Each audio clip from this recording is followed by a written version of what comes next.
Hiya folks, today we're looking at the Doogee, which is a new budget Android phone, smartphone. Doogee, extremely thin, beyond imagination turbo, the DG 2014. I like the name actually, it's kind of quirky, isn't it, Doogee? So what is it? It's what you might call a standard off-the-shelf type of Android phone, the kind of stuff that's coming off the production lines a lot now in Shenzhen. Nicely built. The difference between this and previous models is, you know, for a standard generic off-the-shelf phone, this is pretty well made, let me tell you. It's solid, you know, got some nice a feel about it, some nice materials. Let's have a look in the box. They sent it, the review company sent me some alternative covers to show just how versatile it is. You can order it in one of these different bright sparkly colors if you like. I don't think that comes in every box, by the way. So a modest but fairly okay manual. I can't say it's that detailed, but you don't really need that much nowadays, do you? What you got to learn. If you know Android, you know Android. Charge cable, charge block, and the ubiquitous headset, black this time. So let's have a look at the phone itself. Now, the one thing I'm going to do is I'm going to let you listen to this. Listen, I love this. I think I used to like the THL one, but this is even better on boot up.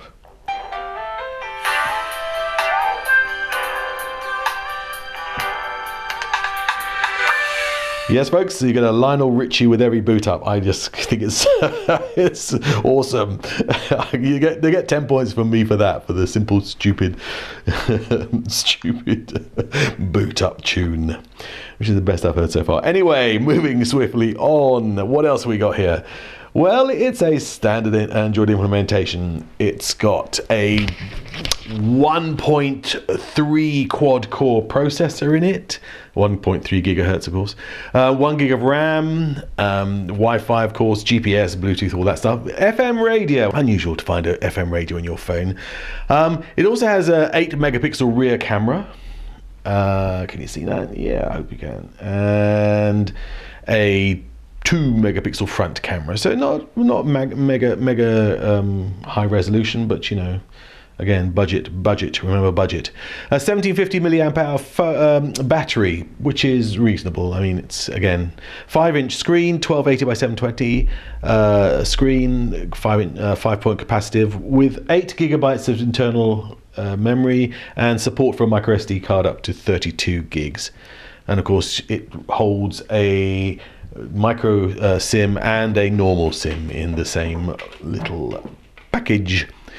Proximity sensor, magnetic field sensor, accelerometer, light sensor, gravity sensor, all that kind of stuff. Weighs 142 grams and about 8 mils thick, which you can see is really quite dinky. Let's just open it up for you to have a look at the gubbins inside. And we can see the two unusual layout from our point of view. That's the micro SD card slot there, and there's two SIM card slots. So the bottom one is the large SIM, and the top one here is the micro SIM, which goes in sideways. They're both going sideways. There's a 1750 milliamp hour battery. Apart from that, yes, fairly standard. Quite a protuberant camera surround. I'll show samples in the actual review bit so everybody can have a look. What to say about it? Let's get it up and powered up here. Comes with a full complement of apps that you'd expect, including Google Play Store, so it's fully compatible widgets. As you can see, it's a nicely responsive kind of screen.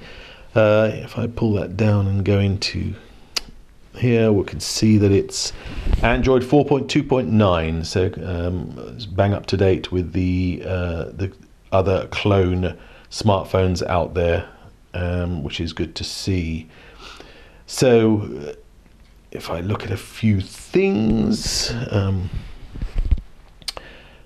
maps, we'll run a quick demo of maps to show that it's a nicely performing phone. As you can see, the There's no lag and no hiccup when I'm scrolling and pinching and zooming and all that kind of stuff.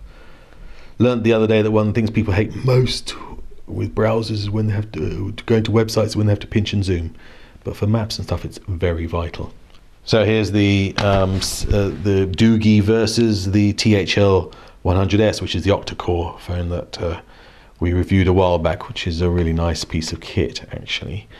Different price bracket, of course, altogether, but you can get an idea of the difference in the screens. And let me see if I can pull the Samsung alongside. You get the view of all three.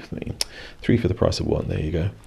Okay, so let's run up a browsing session first. Oh, interestingly enough, before I go into that, they actually install Opera Mini as standard. Comes out default with Opera Mini, which I think is interesting. That's the first time I've seen that in one of these Chinese phones. So let's see what it's like on the old surfing and stuff. Well, as you can see, it's pretty brisk. I mean, bear in mind, this is not octa-core, it's just a standard budget quad-core. So it's kind of impressive from that point of view, especially when you consider it's just got the 1 GB of RAM. Well, this is kind of hardly high definition, I have to say. This is a kind of a standard 240 or whatever it is resolution, but it's running pretty well, as you'd expect from a quad core 1.3. Nothing too jittery about it or anything like that. And here's Powerboat Racing, nice 3D kind of. Not quite sure what I'm supposed to do. I suppose I'm just going to use the accelerometer. There you go. So you're getting an idea of all the graphic capabilities of the handset. Okay, so for those of you who are a little bit too young to remember the days when radios were on all the phones, let me just prove that this for one works. Primarily because I've forgotten as well. It's kind of cute. And then you can switch it onto speaker. You get an idea of how useful. So you can see it's quite loud. So the speaker's quite cool. Manchester City have 86 points and Liverpool have got 8. Oops, turn it off before the copyright cops hit us. There you go, radio. Overall, what do we think of this, of the Doogee smart Android smartphone? Well, it's actually, I quite like it. It's slim, very well built. Notice a couple of quirks with it. For instance, that on the power charging, it will tell you that there's more charge in there when it's charging than there actually is. So you have to be a little bit careful when you're charging, especially when it gets down to the low end. It's a bit unfortunate. It's a shame to find a little glitch like that. It has a nice feel about it in terms of use. Yeah, I like it. I mean, the twin SIMs help as well. So yes, it's a nice little phone. And of course, the other thing that's really great about it is the this. I just want to say thank you for listening to our video. Ah, Barry White, man, where are you when we need you? Okay, the Doogee Turbo 2014 Android phone. Yep, I got to say I like it. And for the price, it's definitely worth putting on the consideration list if you're looking for one of these. Okay, so if you're happy with the video we've just shown you, please don't forget to subscribe and like it and share it with your friends so we can bring you more cool sounds just like this. Thanks very much.